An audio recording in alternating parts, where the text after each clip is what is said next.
Brilliance Audio presents Borrowed Dreams by Debbie Macomber, performed by Kate Rudd. "Don't worry about a thing," George Hamlin stated casually on his way out the door.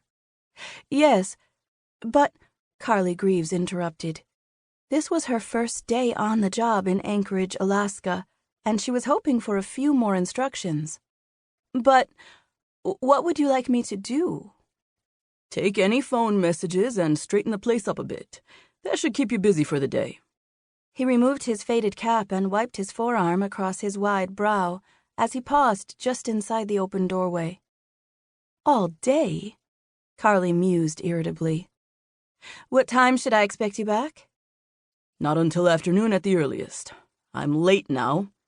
His voice was tinged with impatience. A couple of drivers will be checking in soon. They have their instructions. Fleetingly, Carly wondered if their orders were as vague as her own. See you later. George tossed her a half smile and was out the door before she could form another protest. Carly dropped both hands lifelessly to her sides in frustrated displeasure. How could George possibly expect her to manage the entire office on her own? But, apparently, he did just that. On her first day, no less. With only a minimum of instruction, she was to take over the management of Alaska freight forwarding in her employer's absence. "Didn't Diana warn you this would happen?" She spoke out loud, standing in the middle of the room, feeling hopelessly inadequate.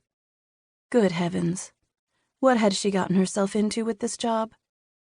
Hands on hips, Carly surveyed the room's messy interior. George had explained, apologetically, that his last traffic supervisor had left 3 months ago. One look at the office confirmed his statement. She couldn't help wonder how anyone could run a profitable business in such chaos. The long counter was covered with order forms and a variety of correspondence, some stained with dried coffee. The ashtray that sat at one end was filled to overflowing. Cardboard boxes littered the floor, some stacked as high as the ceiling. The 2 desks were a disaster. A second full ashtray rested in the center of hers, on top of stacked papers, and empty coffee mugs dotted its once polished wood surface.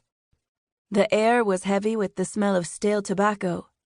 Forcefully expelling an uneven sigh, Carly paused and wound a strand of rich brown hair around her ear. Straighten the place up a bit. Her mind mimicked George's words. She hadn't come all the way from Seattle to clean offices. Her title was traffic supervisor, not janitor.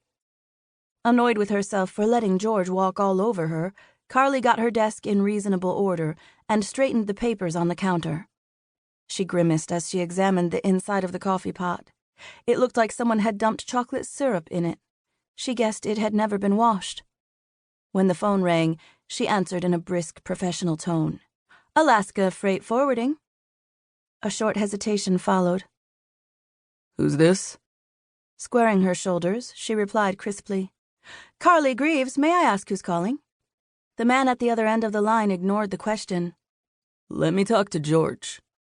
It seemed no one in Alaska had manners. "George is out for the day. May I ask who's calling?"